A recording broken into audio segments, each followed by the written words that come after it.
Nós estamos felizes por essa série que inicia hoje, falando sobre a importância de estarmos juntos, igreja estarmos juntos, família estarmos juntos. Uma igreja é composta por famílias, pessoas que andam juntas, e este é o nosso objetivo, é o nosso propósito. Hoje é o que nós chamamos de o dia da visão. É quando o pastor da igreja coloca para a sua congregação, para o seu rebanho, as pessoas das quais ele tem a responsabilidade, para onde nós estamos indo, quais são os projetos para o ano que está se iniciando agora.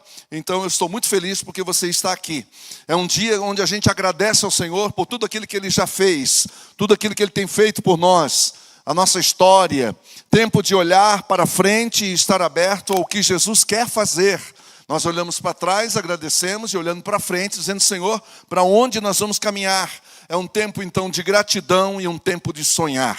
Bill Hybels, o pastor da Willow Creek, lá nos arredores de Chicago, ele disse algo interessante. Ele disse que visão é uma fotografia do futuro. Para quem lembra daquele texto do Antigo Testamento, quando Moisés envia 12 espias, dos 12, 2 tiveram uma visão incrível. Eles voltaram, o relatório dos 12 foi: 10 disse, nós não vamos. E apenas 2, Josué e Caleb, disseram: não, nós vamos voltar para lá porque lá é o nosso futuro. Os demais, e não eram qualquer pessoa, são 10 príncipes, são 12 príncipes, não é? São 12 líderes, mas que vieram com visão completamente diferente. A visão estava com aqueles que olharam para o futuro e confiaram em Deus. Nós olhamos para o futuro confiando em Deus, que Ele está conosco. O Deus que nos trouxe até aqui é aquele que vai nos levar à frente, porque a igreja é dele, a obra é dele, mas pela sua graça e misericórdia, Ele nos deu o privilégio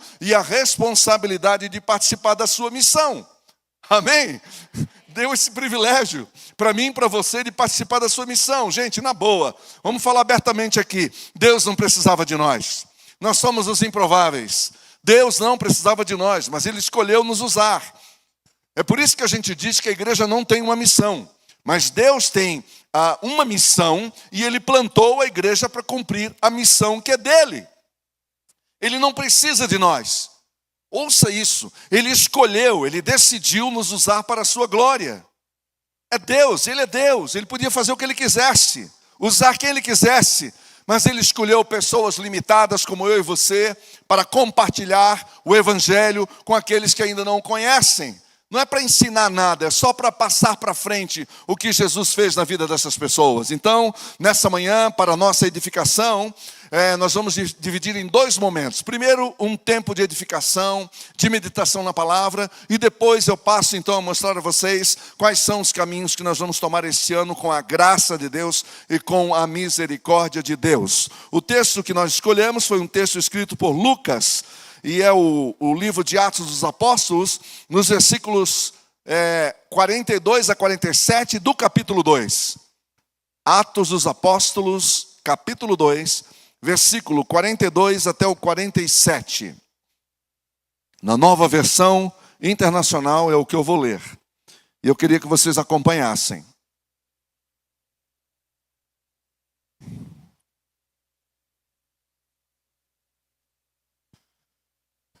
E eles se dedicavam ao ensino dos apóstolos e à comunhão, ao partir do pão e às orações. Todos estavam cheios de temor, e muitas maravilhas e sinais eram feitos pelos apóstolos. Os que criam mantinham-se unidos e tinham tudo em comum. Vendendo suas propriedades e bens, distribuíam a cada um conforme a sua necessidade. Todos os dias continuavam a reunir-se no pátio do templo, partiam pão em suas casas e juntos participavam das refeições com alegria e sinceridade e singeleza de coração, louvando a Deus e tendo a simpatia de todo o povo. E o Senhor lhes acrescentava diariamente os que iam sendo salvos. Esta é a palavra do Senhor, e nós vamos orar mais uma vez. Senhor, muito obrigado pela Tua palavra. Então que a mesma unção do Espírito Santo que estava sobre Lucas, ao escrever, ao relatar, ao registrar esse momento tão lindo na vida da tua igreja, assim como o Senhor usou lá, derrama do teu Espírito sobre essa igreja também.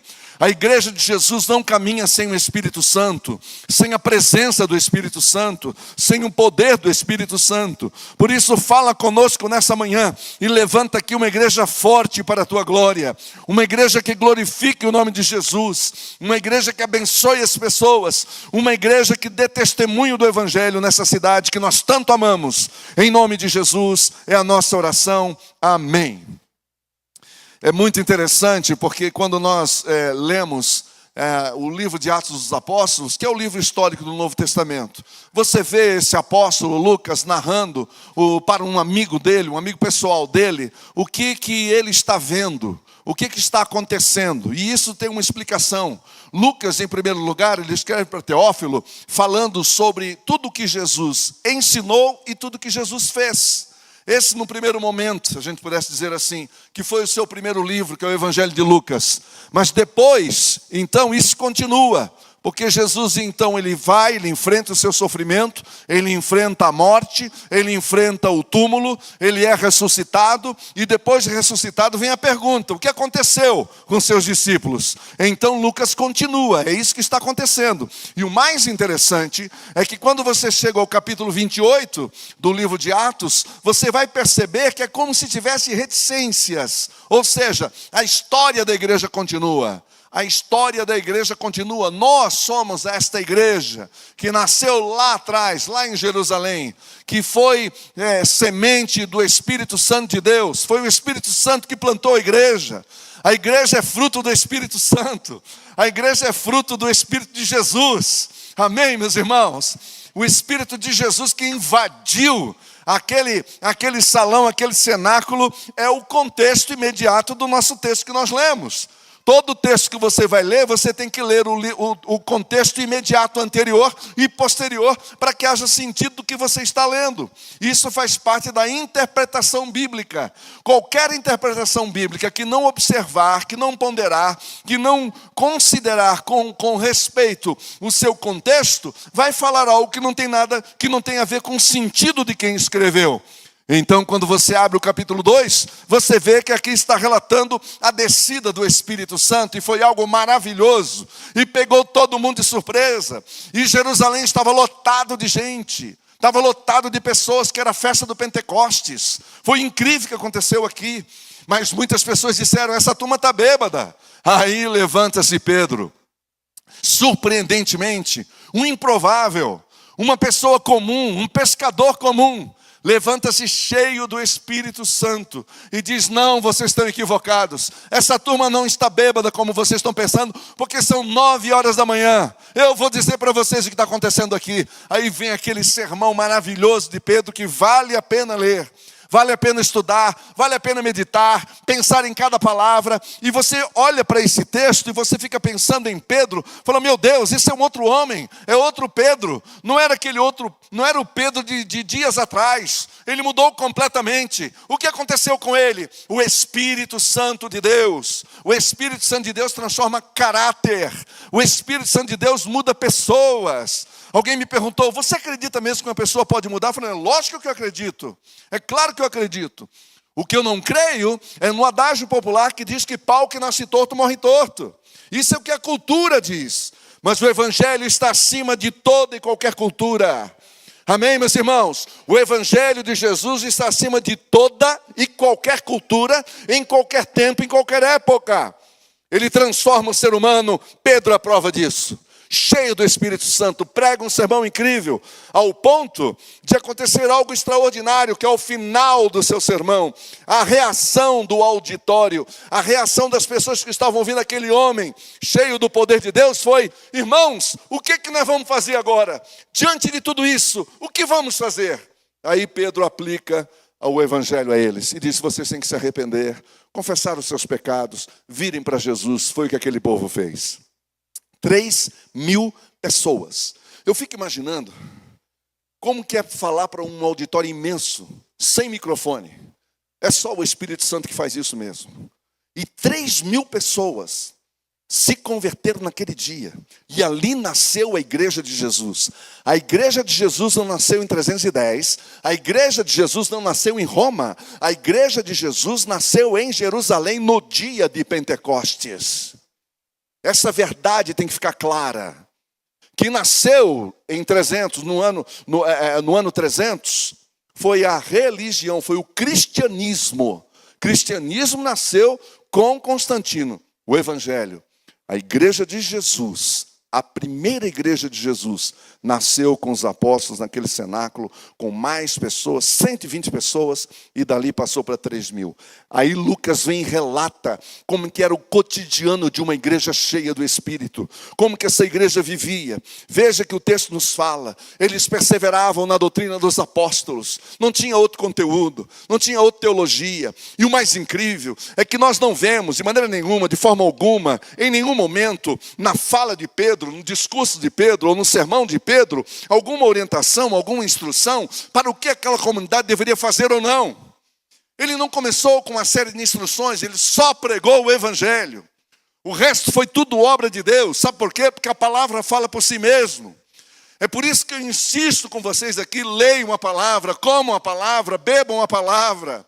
Você precisa fazer isso todos os dias. Comece pelo evangelho de João, mas coma a palavra. Que doutrina é essa dos apóstolos? Ora, a doutrina dos apóstolos é aquela que os apóstolos receberam do próprio Jesus. O evangelho de Jesus. Esta foi a base da igreja. É isso que deu fundamento para eles. Isso é que deu tutano para eles. Isso é que deu vida para eles e dá vida para nós hoje. Por isso que eu insisto com você. Coma a palavra, beba a palavra. Não porque um pastor está pedindo, mas porque a palavra nos dá vida, ela fala por si mesma, ela tem vida própria. E todo homem, toda mulher que come e bebe da palavra, jamais vai ser refém de pastor nenhum, de líder nenhum, não vai cair no abuso de ninguém.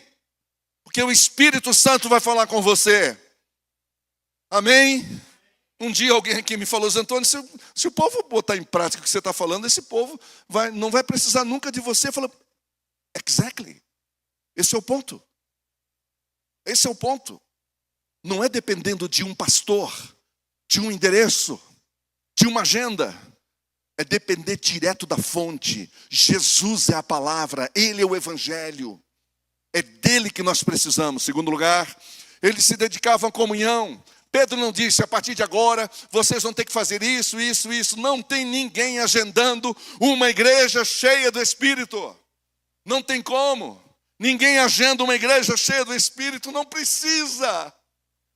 Não precisa, porque o próprio Espírito Santo dá um prazer, dá uma alegria, dá uma espontaneidade. Ela não precisa de forma alguma de gente empurrando, dizendo o que precisa ser feito. E se eu puder abrir meu coração com vocês aqui, não existe uma coisa mais cansativa para um líder que é estar carregando bebês no colo. Bebês espirituais. As crianças a gente ama. Ah, quem não ama as crianças? Muitos de vocês nasceram dentro da igreja como eu. Nós amamos as nossas crianças. Mas agora, crianças espirituais, bebês espirituais, todos cheios de nananã, de alecrim dourado, que não pode falar uma coisinha assim, um assado. Isso é um problema sério, isso é um retardo para a igreja, para a caminhada da igreja. O que está acontecendo? Falta a presença de Deus, falta o Espírito Santo de Deus.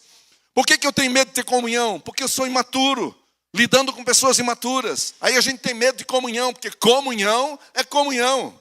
Essa comunhão que eles estavam vivendo aqui, cai em todas as barreiras vêm para o chão. Eles deveriam agora só curtir o que Jesus estava fazendo na vida deles. E quando Jesus entra em nós, todo medo vai embora.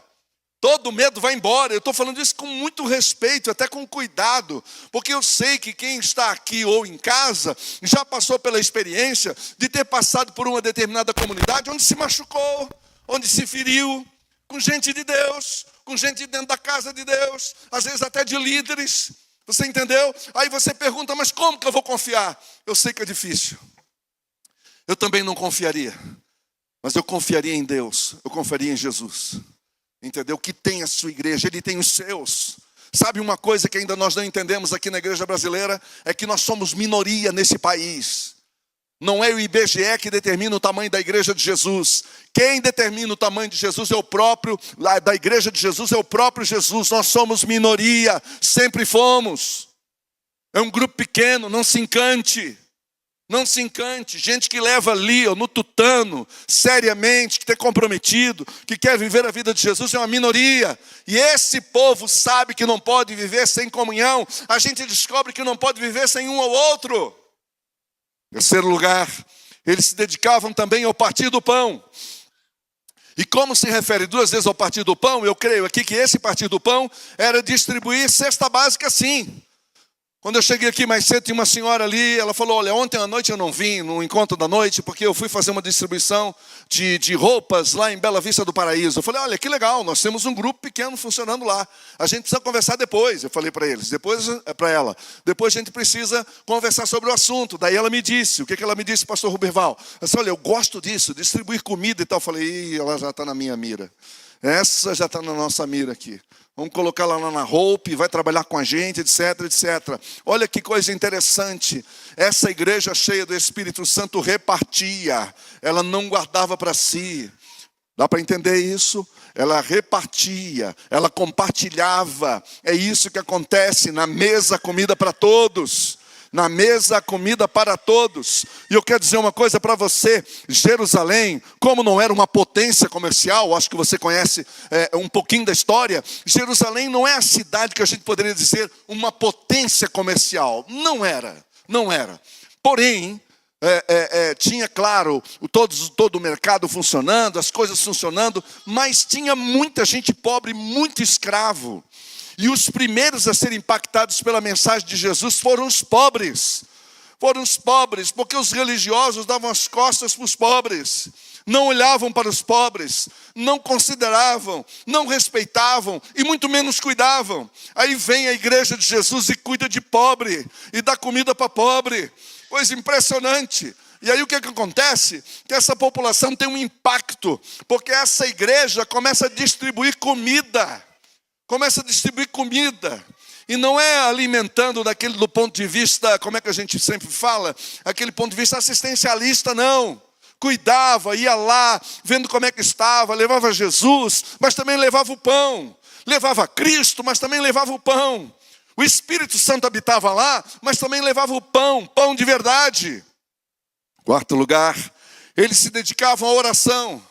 À oração. Oração não é repetição. Oração não é falatório, oração não é ladainha, oração é um abrir de coração diante de um pai cheio de amor, que vê um filho, uma filha, angustiado, angustiada, coração apertado, e que sabe que só diante dele é que a gente pode, de fato, descansar. Crer em conjunto impele para orar em conjunto. Orar junto com outra pessoa não é tarefa natural. Se você está me entendendo? Não é muito fácil orar com outra pessoa, concorda comigo? Como é que você vai orar com um estranho? Oração é algo muito íntimo. É muito íntimo. Você não ora com qualquer pessoa. Às vezes eu brinco com os meus amigos aqui dizendo, olha, o momento que eu mais gosto de orar é quando eu estou sozinho, caminhando e tal, porque ali eu faço as minhas orações mesmo para Deus, eu abro o meu coração diante de Deus. Aí um amigo perguntou, como assim? Eu sabe o que é? É que eu gosto de, enquanto estou caminhando, confessar os meus pecados, as minhas mazelas. Eu falei, tá, mas qual que é o problema? Eu falei, rapaz do céu, você não sabe. Eu vou acabar escandalizando algumas pessoas aqui. Você entendeu?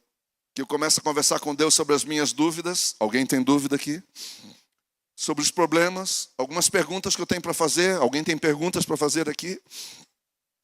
Sobre por que algumas coisas acontecem ou não? Por que algumas coisas não estão daquele jeito que eu pensava que estaria? Por que a matemática de Deus é diferente da minha? E por aí vai. Então essas coisas não dá para ficar falando com outra pessoa que não tenha maturidade, que não te conheça, que não tenha intimidade. Não dá. Olha o que aconteceu aqui. Eles perseveravam, eles se dedicavam à oração. Caiu a barreira. Só o Espírito Santo faz isso. Isso não é um movimento humano. Isso é um movimento orgânico. A partir do Espírito Santo. Isso é tremendo. Isso é uma coisa maravilhosa. Aquele povo orava junto. Aquele povo orava junto. A nossa natureza humana jamais vai admitir isso. Jamais. Com todo respeito, tem alguns de nós aqui que jamais diria, eu preciso de uma oração. Quantas vezes uma pessoa chega para mim e fala, pastor, o senhor pode orar pelo meu filho? Falei, claro, traga ele aqui, a gente vai orar. Falando, não, pastor, não. Ele não está aberto para isso, não. Ou pelo meu marido. Falei, não, meu marido é muito... Ela fala assim, meu marido é muito orgulhoso, ele jamais vai pedir uma oração para alguém. Eu sei que orgulho que aquele homem tem, eu também tenho esse orgulho. Todos nós temos esse orgulho. O orgulho nos impede de chegar para alguém e dizer, você pode orar por mim? Você pode orar por mim? Você pode fazer uma oração por mim? Aí você pergunta, qual o motivo? Eu falei, sinceramente, eu estou tão quebrado que só Deus é que sabe. Apenas ore por mim. Estenda as suas mãos sobre mim. Em quinto lugar, todos estavam cheios de temor. Temor aqui não é medo de castigo. Temor aqui não é medo de ser jogado no inferno por um Deus que eles não conhecem. Um Deus que está sentado no trono, que não dá misericórdia para ninguém. Não. Temor aqui é por causa da presença constrangedora, amorosamente constrangedora, surpreendentemente constrangedora de Deus. Nos leva a viajar para dentro de nós mesmos e enxergarmos o outro com um olhar de amor e compaixão. Só Deus faz isso. Só Deus faz isso. Sem temor a Deus, é impossível amar a Deus e é impossível amar o próximo. Se você não tem temor a Deus, se você não tem amor por Deus, ao ponto de temê-lo, respeitá-lo profundamente, você nunca vai amar a Deus e nunca vai amar o próximo. Para a igreja, temor não é medo do castigo, eu repito. Porque esse medo de castigo nós aprendemos com João, que o amor já lançou fora. Amém.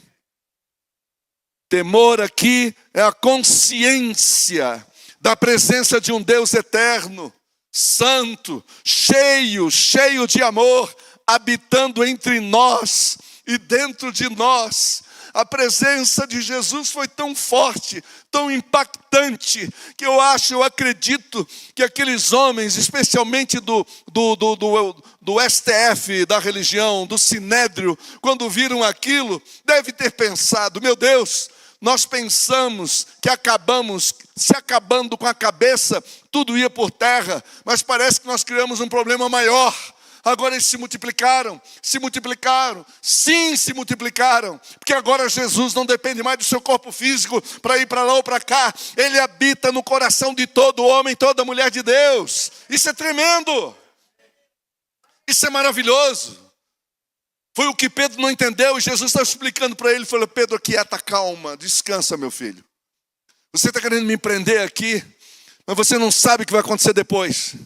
Hoje eles conseguem me colocar numa cruz, mas quando eu sair daquele túmulo, hoje a gente entende isso, que a gente olha para trás, hoje a gente entende com clareza. Quando eu sair daquele túmulo, ninguém mais vai me segurar e eu vou habitar no coração de cada um de vocês. E onde vocês forem, ali eu estarei também. A presença do Todo-Poderoso agora não habita mais o tabernáculo, não habita mais o templo, mas o coração de gente normal e comum como eu e você. Essa presença gera constrangimento e respeito profundo em amor. Que Deus é esse? Aliás, alguém disse, se você não tem espanto diante de Deus, se você não se assombra diante de Deus, não é Deus. É uma outra coisa, é um ídolo qualquer. Porque quando você está na presença de Deus, o Todo-Poderoso, nós nos sentimos como nós somos mesmo, nada. Nós não somos nada. Mas enquanto a gente estiver batendo no peito, deixa comigo que eu resolvo. Deixa comigo que eu sou assim com o homem lá de cima. Então você não entendeu, você não conhece, você não sabe do que você está falando. O Espírito Santo gera esse amor, gera esse temor, essa consciência de que Deus está presente. Sexto e último lugar, essa presença se tornou palpável quando lemos que muitas maravilhas e sinais eram feitos pelos apóstolos. Deus é por natureza o Deus de milagres. Pena que essa palavra está tão vulgarizada, tão vandalizada. O milagre é a ação irrefutável, incontestável, perfeita da ação de Deus na sua criação. E o melhor e o maior de todos os milagres é a nossa salvação e a nossa redenção em Cristo. Não tem algo mais poderoso do que isso. É mais poderoso que levantar um morto.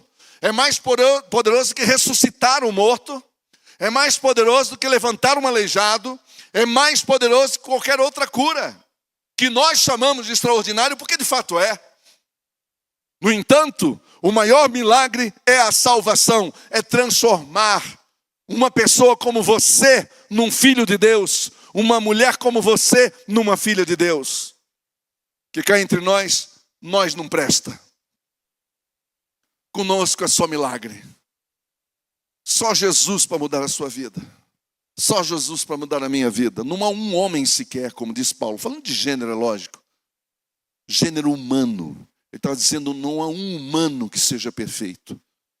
Todos são falhos. Não há um humano que seja bom. É isso que Paulo está dizendo. Não há um humano sequer que seja bom. Então quem que muda isso? Quando o próprio apóstolo que acabou de falar isso, ele disse, miserável homem que sou, eu não entendo nem a mim mesmo. O que eu quero fazer eu não faço. O que eu quero fazer eu não consigo. E o que eu não quero eu faço. Que luta é essa? Que guerra é essa? E aí ele diz sobre si mesmo, miserável homem que sou, quem me livrará do peso dessa morte? E ele mesmo responde, graças a Deus em Cristo Jesus, que em Cristo levou toda a nossa escravidão, nosso pecado na cruz. Amém, meus irmãos? Louvado seja Deus. A nossa natureza ruim. Amém? Esse é o maior milagre que estava acontecendo. E agora sim, o último, é o número 7. O movimento de vida não para. Por isso, no versículo 44, os que criam mantinham-se unidos juntos e tinham tudo em comum. Eles tratavam tudo como propriedade comum, que pertenciam a todos do mesmo modo. É só Jesus que faz isso. Só Jesus que faz isso, cá entre nós. Olha como nós somos, egoístas. Tudo que é nosso, a gente fica em cima. Estava brincando esses dias com alguém ali, dizendo, olha, para nós homens, como que é difícil você entregar alguma coisa para o bazar, não é verdade? Não é? Posso fazer uma brincadeira com você? Eu não sei quantas peças tem suas lá, provavelmente igual a mim, umas 2 ou 3 só. Porque a gente usa até rasgar tudo. O homem é assim. O homem usa a roupa até acabar. Depois a gente traz, com o coração cheio de vaidade ainda, né? Uma sacolinha lá, com 3 pecinhas. É assim que o homem faz. A mulherada já traz o guarda-roupa todo, porque ela ama renovar o guarda-roupa também, né, irmã? Tem algumas intenções aí. Vocês nunca põem um ponto senó, como dizia minha mãe. Versículo 43, eles espontaneamente, eu vou repetir, eles voluntariamente, eles de sã consciência, de modo natural, movidos pelo Espírito, sem ninguém pedir, sem apóstolo mandar, sem ninguém requisitar, vendiam suas propriedades e bens e distribuíam a cada um conforme a necessidade. Não era lavantê, não era dar de qualquer jeito, havia ordem na coisa, mas uma vez identificada uma necessidade pontual, alguém ia lá, dizia, está necessitado, é isso mesmo, é verdade, constatou, vai lá e faz a transação, e todos eram abençoados. Nessa igreja tinha problema? Tinha. Inclusive tinha um casal ali que vocês conhecem, que ali mais para frente no livro de Atos nos fala sobre ele, que eles usaram de barganha, eles usaram de artimanha, entendeu? Por quê? Por que isso acontece? Porque toda a igreja ela é composta de gente como eu e você. Toda gente é um movimento humano. E onde há movimento humano, há possibilidades de nós termos coisas que não dá para entender, coisas que eu não explico. E infelizmente esse casal optou para isso, mas era uma exceção, porque olha o normal. Eles distribuíam, eles faziam questão de distribuir tudo. Numa sociedade egoísta, narcisista, polarizada, consumista como a nossa, é difícil de crer que isso tenha sido de fato de fato acontecido. É difícil de crer que isso realmente aconteceu. E eu não estou sozinho nisso. Há um grupo de teólogos que questiona esse texto e diz, será que isso aconteceu? Será que foi assim mesmo? Porque o impacto é tão grande, porque esses teólogos sabem, talvez eles tivessem pensado neles mesmos, e dizendo, eu jamais faria isso, eu jamais abriria a mão para entregar para alguém para quem eu não conheço. Em meio à necessidade de grande pobreza, o milagre é compartilhar e repartir, porque esse mundo não tem falta de alimentos, Esse mundo não tem falta de alimentos. Todo dia vai alguém para a cama, para debaixo da cama, para debaixo da ponte, na rede, com o coração roncando de fome. Mas esse mundo não tem falta de alimentos. O problema não está na fonte, o problema está na distribuição. O excesso da ganância não nos permite distribuir. Só Deus pode mover meu coração a repartir algo com alguém. Só Deus pode fazer isso. 8º lugar, todos os dias continuavam a reunir-se no templo, no pátio do templo. Partiam o pão em suas casas e juntos participavam das refeições com alegria e singeleza de coração, louvando a Deus e tendo a simpatia de todo o povo. E o Senhor lhes acrescentava todos os dias o que iam sendo salvos. Agora, a ida ao templo, ela tinha outro sentido. Não era mais por apego ou obrigação religiosa. Eles iam ao templo agora por vontade própria, era gostoso estar lá. No início, os apóstolos frequentavam sim o templo e os seus discípulos os acompanhavam. No início aconteceu porque não houve um rompimento, uma ruptura brusca e radical. Eles continuavam sendo israelitas, eles continuavam amando o seu país. Então eles não saíram de uma hora para outra dizendo, agora nós não vamos mais lá. Ora, todos estão lembrados, no capítulo 3, por exemplo, você vai ver que Pedro e João sobem ao templo para orar. Eles têm ainda essa comunhão lá dentro, eles não têm esse problema. Eles não têm essa dificuldade de entrar num lugar onde eles sabem que há um olhar equivocado, que tem coisa ali que não tem mais validade, passou da validade, mas no entanto eles estão ali porque eles conheceram aquele que é a vida, a verdadeira videira está no coração deles, e eles estão indo ali para fazer realmente um testemunho. O que estava dentro deles era muito maior do que uma agenda, rituais e dietas. Agora eles desfrutavam da nova aliança. Eles podiam testemunhar de Jesus para os seus amigos, para os seus parentes ali que frequentavam aquele lugar. Infelizmente, ouça isso, muitos de nós perdemos nossos amigos. Porque quando se converteu, o seu líder, à época, disse o seguinte, olha, a partir de agora, nenhuma amizade com o mundo. Isso inclui a sua família. Eu já ouvi isso, acho que alguns de vocês já ouviram também. E por causa disso, você perdeu as amizades. Olha que oportunidade.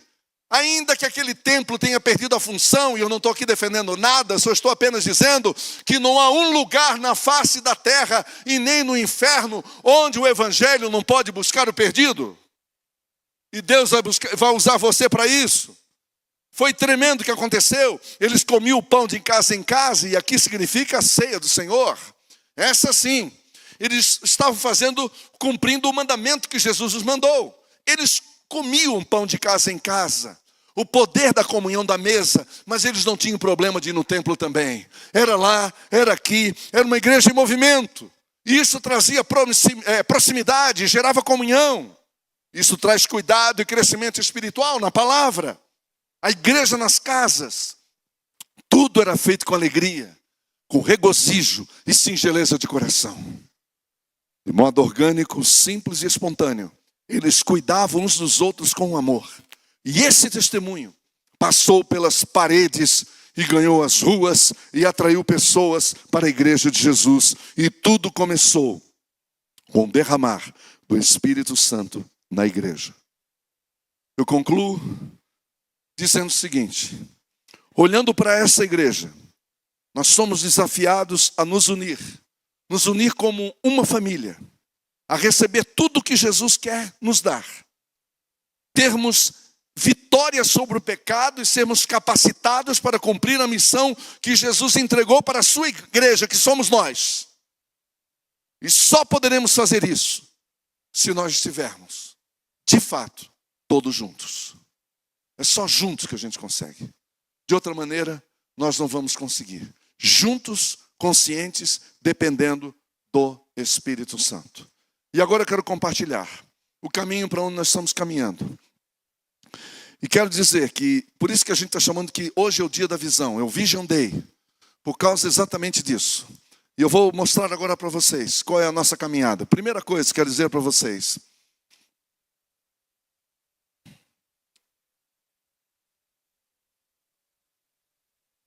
Próximo. Todo mundo seja bem-vindo. Vision Day, próximo. Aqui, a nossa história. Essa comunidade nasceu no Lago Igapó. Em janeiro e fevereiro de 2016, nós nos reunimos ali onde tem é uma área, é um aterro lá no Igapó 1, perto da barragem.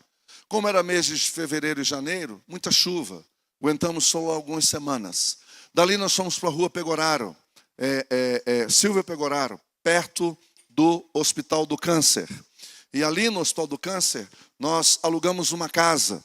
E à época, a Toque de Amor fazia parte da Betânia. E essa organização, essa ONG, essa ONG, ela nasceu com a gente ali. E estávamos juntos, reformamos essa casa, trabalhamos ali. Chegamos em novembro, a casa estava pronta, tudo certinho, toda arrumada. E aí nós entendemos que era hora de sair dali. Por isso a ONG toma o seu caminho, ela continua, está lá até hoje, graças a Deus. E nós tivemos que sair dali para procurar um lugar mais adequado.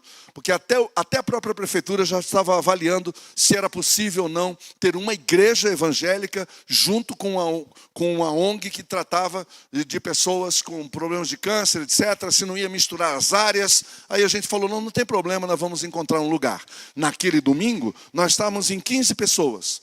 E eu disse a eles, olha, nós vamos agora procurar um lugar. No meio da semana eu mando um WhatsApp para vocês. No meio da semana me liga uma pessoa dizendo, olha, tem um espaço lá no Eurocenter. O que você acha? Eu falei, vamos lá conhecer. Conhecemos o lugar, mandei um WhatsApp para todo mundo, aqueles 15, e os 15 trouxeram mais 15. Nós estávamos em 38 no primeiro encontro lá no Eurocenter, onde nós ficamos de 5 de dezembro de 2016 até dia 15 de março de 2020. E vocês sabem o que aconteceu no 15 de março de 2020. Quando eu disse para a igreja naquele dia, olha, até semana que vem, essa pandemia aí vai ser rapidinho, né? Daqui a pouco está tudo certo, nós vamos voltar na semana que vem. Todo mundo lembra disso. O que aconteceu? E aí aqui estava sendo construído ainda, nós estávamos na expectativa de terminar esse prédio. Então, por isso que foi estabelecido 5 de dezembro de 2016 como a data onde nasceu a Betânia. Estamos aí há 8 anos e agora nós estamos aqui na Avenida Maringá. Próximo. A nossa visão é simples, eu convido vocês todos a lerem comigo. Vamos lá? Levar pessoas seguirem a Jesus. Vamos de novo? Levar pessoas seguirem, é só isso, não é mais nada. Não é para seguir o pastor, não é para seguir uma doutrina, nada disso. Nós estamos precisando de uma igreja que leve pessoas a seguir Jesus, que pregue sobre Jesus, que nos mostre Jesus, é só isso. As pessoas não querem outra coisa. Você não veio aqui para ouvir uma pessoa, você veio aqui para ouvir Jesus. É simples assim. Seguindo, essa é a nossa logo. A nossa logo é muito simples. Betânia, porque na cidade de Betânia havia uma família, Lázaro, Maria e Marta, que recebia Jesus com alegria e amor. Quem gosta dessa história, levante a mão. Ela é maravilhosa, essa história é linda. Jesus sempre gostava de estar lá, sabe por quê? Porque Marta, Maria e Lázaro eram os 3 amigos de Jesus. Jesus gostava de ir na casa deles. Ali na casa de Marta, Maria e Lázaro não tinha perguntas teológicas, não tinha pressão, não tinha julgamento, não tinha problema. Ele gostava de estar ali, ele estava à vontade ali. E eu pensei, meu Deus, nós precisamos de um lugar onde Jesus esteja à vontade, onde ninguém esteja aqui para criticar um ao outro, para ficar olhando a roupa do outro, a língua do outro, o cabelo do outro, e por aí vai. Nós não estamos aqui para isso. A igreja de Jesus, ela só é leve quando ela imita Jesus, quando ela exerce o ministério de Jesus. É por isso. Agora, as 2 mãos, a de cima, o Deus que abençoa é o mesmo Deus que protege. Ou seja, a mão que abençoa é a mão que protege, enquanto a mão que sustenta é a mão que cria. Então, nesse sentido, você tem as 2 mãos e a comunidade no meio e o slogan, lugar de acolhimento. Nós precisamos de um lugar que a gente seja acolhido, com amor, sem preconceito. Seguindo, esse é o nosso DNA. Comunidade normal, é de gente normal. Se você leu ali o nosso banner, quando você chega, está escrito ali que é um lugar para pessoas imperfeitas. Porque é muito difícil você encontrar um lugar de pessoas perfeitas. O dia que você encontrar, por favor, não vá para lá, que vai tornar aquele lugar imperfeito. Então, é uma comunidade normal, de gente normal, que se veste normal.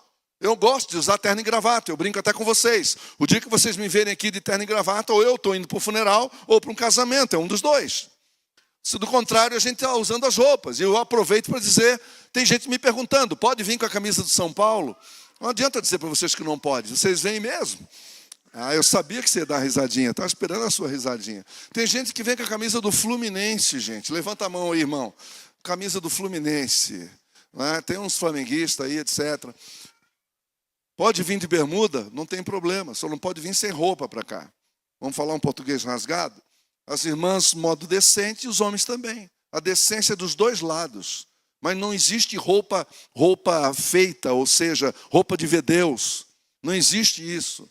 Não existe figurino adequado para ir na igreja, não. Uma coisa que me deixa triste é a pessoa dizer assim, Zé Antônio, eu quase fui, mas eu estava atrasado. Falei, o que aconteceu? Falei, não, eu estava no meu trabalho, aí eu não quis vir, porque... Falei, qual o problema? Vem com a sua roupa. É de lá que você ganha o seu pão. É de lá que você tira o seu pão. Venha suado, e daí? Igreja de gente normal, onde todo mundo se trata de irmão, não de doutor para lá e doutor para cá, ou doutora.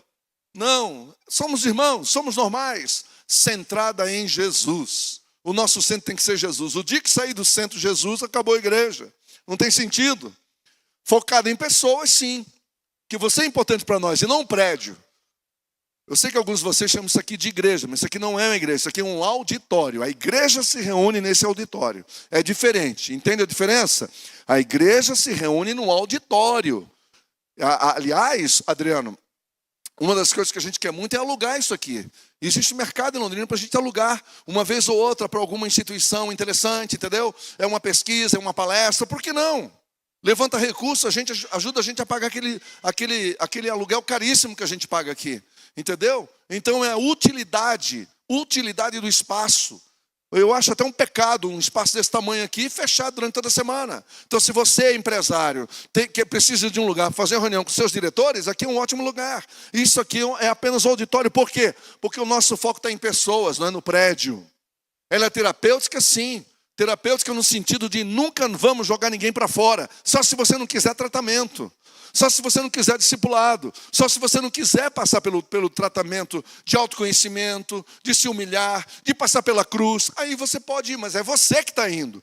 Por nós você fica, porque não tem ninguém perfeito aqui. E todos nós estamos em tratamento.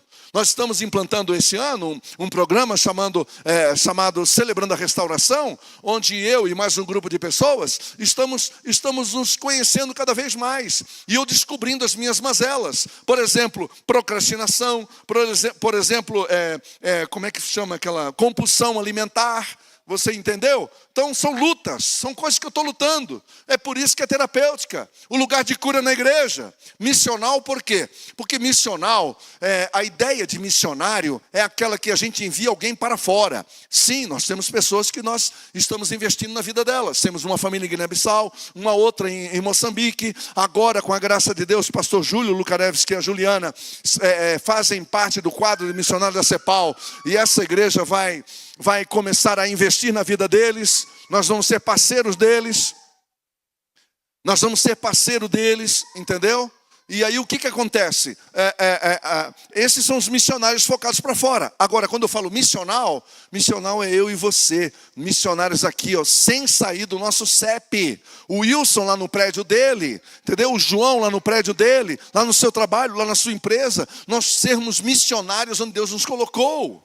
Isso é ser missional, mas liderança serva. A exemplo de Jesus, João capítulo 13, ele lava os pés dos seus discípulos. Jesus observou que havia uma disputa interna. A disputa interna é quem seria o número 2. Quem era o mais importante depois de Jesus? Havia essa conversa de boca pequena. Jesus, percebendo, dá uma lição incrível para os seus discípulos. Lava os pés. E depois de lavar os pés dos discípulos, ele olha para os discípulos e diz: vocês me chamam de mestre e senhor, e falam com razão, porque eu sou mesmo. Agora, eu, sendo mestre e senhor de vocês, lavei os pés de vocês. Agora, o que eu quero? Que vocês vão e lavem os pés dos outros também. Nós queremos pessoas que sejam líderes, não por causa do cargo. Nós não temos cargos para oferecer aqui na Betânia. Nós temos trabalho e responsabilidade para fazer aqui na Betânia, para a glória de Jesus. Mas uma igreja solidária. Desde o primeiro dia, naquele final de semana, 15 e 16 de março, nós já começamos a conversar com vocês, e muitos de vocês aqui vão lembrar, nós começamos a pedir comida para vocês. E aqui não tinha nada. Aqui não tinha nada aqui dentro, estava totalmente limpo esse lugar.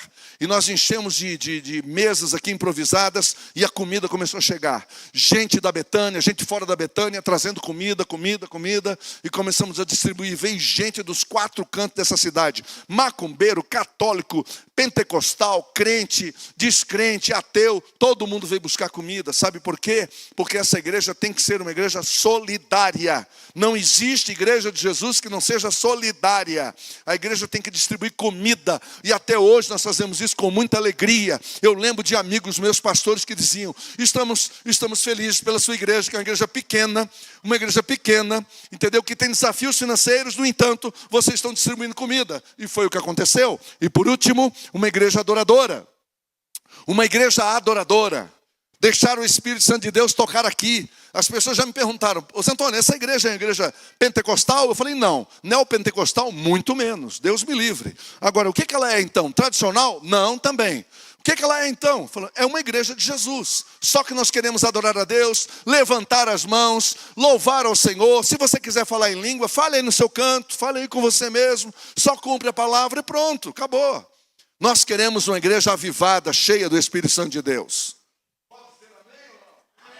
Ah, glória a Deus. Glória a Deus. Próximo. Esses são os valores. O que nós valorizamos? Pregação cristocêntrica e expositiva. O pastor não está aqui para falar dele, da história dele, que viajou não sei para onde, que fez não sei o quê. Não, ninguém está interessado em saber o que o pastor faz ou deixa de fazer. Você vem aqui na igreja porque você quer ouvir o que Jesus tem para o seu coração. Então tem que ser uma pregação bíblica, cristocêntrica e expositiva. O que é uma pregação expositiva? Pregação expositiva é quando o pregador, ele abre o texto, ele lê o texto, explica o texto e aplica o texto. É leitura, explicação e aplicação. Isto é pregação expositiva. Só quer dizer que dá mais trabalho, viu, gente? Aí tem que ler aqui, tem que estudar lá, tem que não sei o quê, entendeu? Mas é a opção nossa dessa igreja. Ser é mais importante do que fazer. Eu sei que tem uma galera que gosta de fazer e nananá, é muito legal. Mas antes de fazer, seja. Quando você é, então tudo que você faz é diferente e traz frutos. Prestação de contas nas finanças. Semana que vem nós vamos ter aqui. Vai subir aqui o nosso tesoureiro. Ele vai rapidamente explicar para vocês o que está acontecendo com as nossas finanças. Hoje eu tenho apenas um slide para mostrar para vocês entradas e saídas. Depois você vai ver. Mas é uma igreja que presta conta das suas finanças e não tem medo de perguntas. Nós temos um escritório de contabilidade externo que não tem nada a ver com essa igreja, fora, que faz a contabilidade. Nós temos um conselho fiscal que acompanha todas as contas. É clareza sim, e a conversa é assim. Liga para o tesoureiro e faz as perguntas, é assim que funciona. Vamos lá, recuperação de pessoas. Eu já falei sobre isso quando a gente não quer jogar ninguém fora. Leveza, responsabilidade sem religiosidade. Nós queremos ser uma igreja leve. Então você, de novo, você não tem que ter uma roupa certa para vir no culto, não existe isso. Você vem com a roupa que Deus te deu. Amém? E graças a Deus aqui não tem desfile de moda. Eu não vejo aqui. Todo mundo aqui numa boa, vem tranquilo, etc, etc.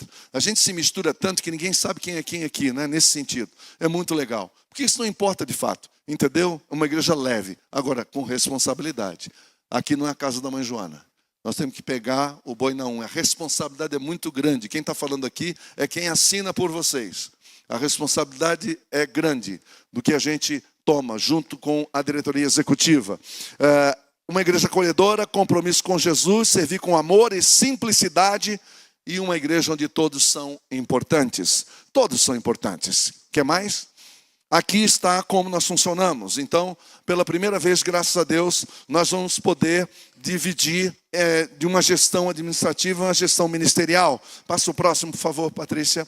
Aqui você tem uma base, você vai entender. Temos a Assembleia Geral composta pela diretoria executiva, líderes de ministérios e equipe pastoral. Depois temos o Conselho Fiscal. Embaixo temos a diretoria executiva.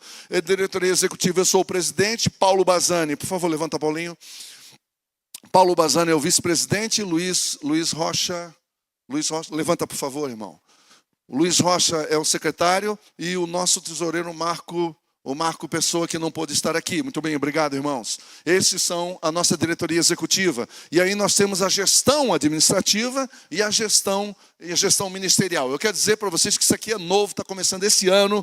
Nós vamos precisar de todo o apoio de vocês para distribuir. Tem muitos pastores, homens de Deus aqui, que querem ajudar, querem se envolver. E as pessoas sempre me fazem essa pergunta: Antônio, não tem ninguém para te ajudar? Graças a Deus tem, eles apareceram, estão aí, vocês vão conhecê-los. Próximo. E aí você tem a gestão administrativa. Ali do lado você tem secretaria e planejamento, aqui limpeza e manutenção, aqui o jurídico, ali em cima o financeiro e compras. Não dá para um pastor cuidar de pessoa, estar visitando, e você tem que atender o telefone porque alguém está perguntando se tem uma lâmpada queimada na igreja. Ela está bem ali, ó. Entendeu? E eu preciso de ajuda para trocar essa lâmpada. Porque primeiro que eu não sei, né, fazer as coisas. Segundo, que a minha missão é lá, cuidando de você, é te ouvindo, é estando com você. Se misturar as coisas, não conseguimos fazer isso. A gestão ministerial, por favor. Aí vem a gestão ministerial, entendeu? Como é que é composta a gestão ministerial? Tem uma equipe pastoral e 5 pastores. Na medida que eu for falando a área, vocês levantem, por favor. Primeira celebração, sou eu mesmo, responsável por essa área aqui, por enquanto. Ainda vai aparecer um outro abençoado aqui que vai tomar essa minha função e eu vou poder ficar mais livre para fazer outras coisas. Vamos lá. Na celebração, você tem o louvor, o áudio, o vídeo, a projeção, a transmissão e a artes. Essa é a área de celebração. Aqui temos a edificação. Por favor, pastor Diogo Grotti, está lá, pastor Diogo Grotti, ele é responsável por essa área, edificação, que é capacitação, treinamento, Betânia Books, biblioteca e integração de novos membros. Obrigado, pastor. E expansão, a nossa missionária Cristiane Braga, por favor. Obrigado, querida. Ela é responsável por essa área. Tem a Hope, nosso braço social, projetos missionários e plantação de novas igrejas. Sim, nós não temos aquela coisa de vai ter que ser uma mega church, não. No momento certo, na hora que Deus quiser, a gente vai começar a plantar igreja na cidade de Londrina. E aí vem o acolhimento. Meu querido Ruberval, por favor, pastor Ruberval. Recepção, conexão, aconselhamento, grupos pequenos, amor à mesa, celebrando a restauração, que é um programa novo que vocês vão me ouvir falar muito esse ano, e Espaço Alma. Ontem a líder do Espaço Alma estava aqui, ela estava me dizendo que nós temos dois psicólogos de fora, um de Portugal, outro do Rio de Janeiro, e 3 ou 4 psicólogas aqui de Londrina, mas nenhum da Betânia. Então, se tiver psicólogos e psicólogas aqui que queiram nos ajudar nesse projeto Alma, onde há um preço diferenciado para a população mais carente, onde atende a população, você vem falar conosco. Essa é a área de acolhimento. E a área de família, pastor Isaac Roberto, por favor, obrigado. Ele vai trabalhar com BKids, adolescentes, jovens e adultos. BKids, adolescentes, jovens e adultos. Essa é a nossa gestão ministerial. O próximo, por favor. Os pastores de área, então, portanto, são acolhimento, pastor Rubival Vedovati, celebração, pastor José Antônio, família, pastor Isaac Roberto, edificação, pastor Diogo Crotti, expansão, missionária Cristiane Braga. Próximo, por favor.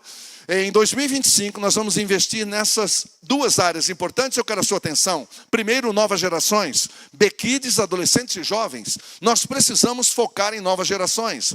Você viu aqui que as crianças estavam aqui na frente, nós falamos de um programa que custa muito dinheiro, é caro esse programa, mas é excelente, é um currículo excelente, onde une a família e a igreja, juntos. Pai e mãe têm um peso muito grande para fazer a educação adequada, a educação cristã dos seus filhos. A igreja existe para isso. Crianças não estão aqui, não é para atrapalhar adulto. Eles estão lá com um currículo fantástico, que vai de 0 a 17 anos. Então eu quero a sua colaboração. Esse ano nós vamos investir em treinamento dos nossos professores, que não é feito aqui, é fora, entendeu? Para investir nas suas crianças. Crianças não atrapalham o culto, crianças não têm problema, entendeu? Nós só retiramos daqui porque queremos que ela aprenda a semente do evangelho na linguagem delas. Então, a nova geração, BKids, adolescentes e jovens. O pastor Isaac vai ter bastante trabalho junto com a nossa irmã Miriam.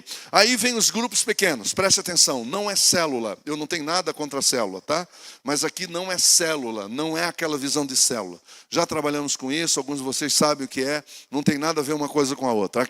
Aqui são, objetivo, reunir a igreja nas casas para receber e oferecer cuidado mútuo, nutrir comunhão uns com os outros crescer espiritualmente na palavra. É só isso que a gente quer. Tá certo? Quem são os líderes de células que estão sendo convidados para esse ano? Pode ficar em pé um pouquinho, por favor, para que a igreja conheça vocês. Rogério, por favor, vai levantando. Rodrigo, obrigado. Diogo, obrigado. Cristine, obrigado. A Cristine é líder de um grupo lá em Bela Vista do Paraíso. O Rogério, junto com a sua esposa, Débora, vão começar um aqui no centro. O Rodrigo já começou um com jovens casais, obrigado. E o Calau também tem um grupo que agora nós vamos mudar um pouco a direção do grupo do Calau. Também vamos colocar jovens casais lá. Também vocês vão ser convidados, tá certo? Seguinte, por favor. Hope. Quem já ouviu falar da Hope? Aí. Obrigado. Hope é o nosso braço social. Nós alugamos essa casa no ano da Vitória 2, estamos reformando, amanhã nós vamos para lá, fazer uma limpeza, sai o bazar daqui e vai para lá. Entendeu? Vamos atender a população, ajudar, abençoar e preparar para a gente entrar na comunidade e ver quais são as necessidades da comunidade para que a gente possa agir. E todos vocês estão convidados para participar dessa ação. Todos vocês. Nós temos um evento chamado Hope Day, que é um trabalho com crianças, acontece 4 vezes ao ano e é lá na vila. E eu quero convidar vocês para estarem conosco nesse projeto. O ano passado, quem esteve no Hope Day do ano passado, muito bem, foi bênção ou não? Foi bênção? Vocês gostaram? Então, esse ano vamos ter de novo, não é? Eram para ir 108 crianças, choveu, foi só a metade, 55. Mas as próximas vai ser bênção, eu tenho certeza. Para frente. Como você pode cooperar? Agora entra você na história. Você pode cooperar fazendo parte da Betânia como uma família para pertencer mais do que uma igreja para frequentar. Não é frequentar, não é sobre frequentar. Não é sobre membrar. É fazer parte da família. Encontrando o seu lugar para servir ao Senhor com a sua bacia e toalha. Foi tão gostoso abraçar uma irmã ali fora. Ela disse: Antônio, encontrei a minha bacia e a minha toalha na Betânia. Falei: que gostoso. E aí ela me falou a área que ela vai atuar. Entendeu? É isso que a gente quer que todos vocês aqui encontrem. Um lugar onde você vai ter a sua bacia e a sua toalha. Próximo. Sustentando a comunidade com suas orações. Se dispondo a participar de um dos nossos grupos. Não é obrigatório, é só disposição. Ninguém é obrigado a nada aqui. Aqui não tem aquela palavrinha tem que, não. Aqui não tem o que. Você vai porque você quer, porque você está afim. Grupos pequenos. Contribuindo financeiramente como uma resposta de amor e com espírito generoso. Contribuição aqui na Betânia já é resposta de amor. Ninguém tem que se sentir constrangido. Ninguém, não há essa expectativa. Aliás, eu quero que vocês saibam que a diretoria, nenhum de nós da diretoria, temos um papel onde quem dá e quem não dá. Aqui não existe esse acompanhamento. Porque as pessoas dão com amor, dão como resposta de amor aquilo que Deus já tem feito na vida delas. Doando com alegria e sem temor. Porque aquilo que você dá com alegria e para Deus, não tem medo. O medo de que não vai faltar. E aí, a gente quer ajudar você. Próximo. Eu sei que você não, tem alguma posição, não sei em qual delas você se encontra. Então a pergunta: como está a sua cooperação com a Betânia? Em primeiro lugar, você é um iniciante? Eu ainda não tenho ofertado na Betânia? Esse é o seu caso? Então eu quero convidar você a vir para o segundo. Ocasionalmente, eu tenho ofertado ocasionalmente para a Betânia. Então comece com um pouquinho. Eu tenho um amigo chamado Padre Manuel Joaquim. Somos amigos há muitos anos. E ele me disse uma coisa interessante. Eu falei: como é que é feito lá, Manuel? Ele falou: olha, Antônio, eu tenho conversado com as pessoas, e às vezes quando você fala a palavra dízimo, assusta todo mundo. Então eu falo para eles: dá um pouquinho, dá o centésimo, e aí você vai devagar, vai perdendo o medo, vai ganhando desconfiança que Deus não vai deixar faltar, e vai abençoar a sua vida. É isso, ele já tem abençoado. É que a gente é muito apegado, né, gente? É uma dificuldade muito grande. Falar em dinheiro é um negócio complicado. Nós não estamos falando de dinheiro, nós estamos falando em investimento, é diferente. Você investe no reino, é isso. Você é grato. Então o próximo passo qual seria? Proporcionalmente. Eu tenho ofertado proporcionalmente o que eu ganho para a Betânia. Ou você já está nessa categoria aqui, que é fielmente. Eu estou ofertando fielmente com generosidade para a Betânia. O que é isso? É quando você dá realmente com alegria, você entrega mesmo, dá de forma generosa, não fica com aquela coisa, né? E nem perguntando para mim: pastor, é do bruto ou do líquido? O cabra, quando vem perguntar para mim se é do bruto ou do líquido, ele não quer dar, ele está com medo. Ele tem medo, você entendeu? Vai que falte, né? Entendeu? Então, deixa eu falar para você, aqui não tem bruto, não tem líquido.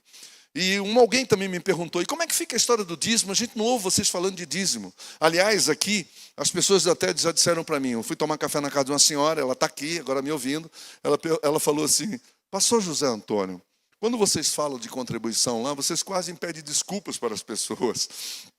Eu falei, que bom, pelo menos a gente não tem a fama do outro lado, né? Que só vive falando de dinheiro. Mas tem uma hora que a gente precisa falar, pelo menos uma vez por ano ou 2 vezes por ano.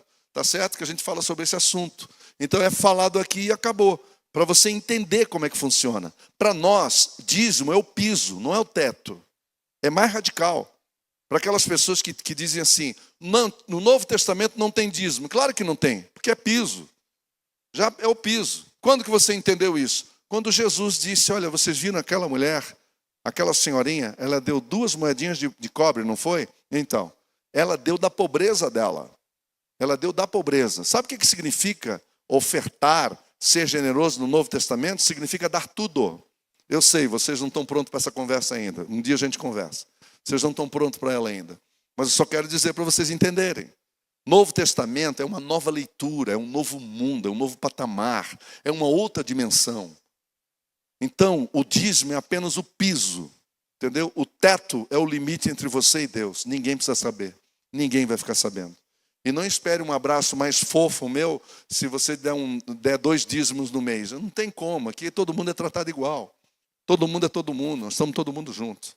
Beleza? Aqui embaixo tem uma frase, não sei se vocês estão conseguindo ler. A Betânia não é mantida pelo muito de poucos. Que às vezes as pessoas pensam, né? Ah, ali em cima, deve ter uns magnatas aqui. Vai ver que eu estou sentado do lado de algum milionário aqui. Não, aqui não tem isso. Pode vir, está aberto, estamos abertos. Quiser ajudar, ajuda. Mas não estamos sendo mantidos pelo muito de poucos. Ao contrário, a Betânia ela é sustentada pelo esforço e sacrifício de muitos. Todo mundo ajuda com pouco. E aí a coisa acontece. O próximo, por favor. E aqui está o nosso número desse ano. Entendeu?